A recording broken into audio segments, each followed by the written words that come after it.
మీకు ఎట్లాంటి అబ్బాయి అంటే ఇష్టం నార్మల్‌గా? అబ్బాయిలో ఎట్లా ఉంటే ఇష్టం అబ్బాయిలు? నాకు అబ్బాయిలు ఎలా ఉండాలంటే బాడీ బాగుండాలి, పర్సనాలిటీ, గడ్డం ఉండాలి, హైట్ గీటు మస్తు ఉండాలి, షేప్ వెనకాల బాగుండాలి, పెద్ద సైజ్ అన్ని. అబ్బాయికా? అబ్బాయికి వెనకాల బాగా మస్తు హైట్ ఉండాలి, ఆహా! మస్తు షేక్ ఉండాలి, అప్పుడు ఇష్టపడతా. ఇష్టపడతారు. అప్పుడు అట్లాంటి వాళ్ళు ఎవరైనా చేయేస్తే? ఏమంటా చేయంటే ఓన్లీ చేయి వరకు వేయించుకున్నాను, మిగతా చేయించుకోను. మీతో చేయించుకోరు. ఉప్పల్ బాలు తలకి షాంపూ వాడతారా? కండిషనర్ వాడతారా? నవరత్నాలు వాడతారా? ఏంది? I'm this is now Dove shampoo, I'm this is Santoor సబ్బు, ఐఎమ్ ఫేస్కు హెయిర్కి మొత్తం డవ్. నేను చిన్నప్పటి నుంచి ₹2 డవ్ షాంపే వాడతా. మీ చిన్నప్పటి నుంచి ఆ రూ. 2 ₹1 నుంచి రాలేదది? Dove shampoo. హెయిర్ ఏంటి? మీ హెయిర్ కట్ స్టైల్ ఏంటి? పేరేంటి? ఇప్పుడు ఉంటది కదా! Feather cut, U cut, V cut అని. మీ ఏ hair cut? Love cut. Love కట్టా? ఆ!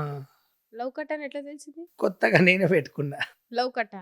మీరు పార్లర్‌కెళ్ళి ఏ హెయిర్ కట్ చేయమంటారు నార్మల్‌గా? వాళ్ళకి తెలిసిపోతది ఎలా కట్ చేయాలో, వాళ్ళే కట్ చేస్తారు. వాళ్ళే కట్ చేస్తారు. ఎప్పుడు రెగ్యులర్ కస్టమర్ కదా! మిమ్మల్ని మళ్ళీ ఎప్పుడు అబ్బాయి జుట్టులో చూస్తాం మేము? నేనైతే ఇప్పటివరకైతే జుట్టు కట్ చేయలేను.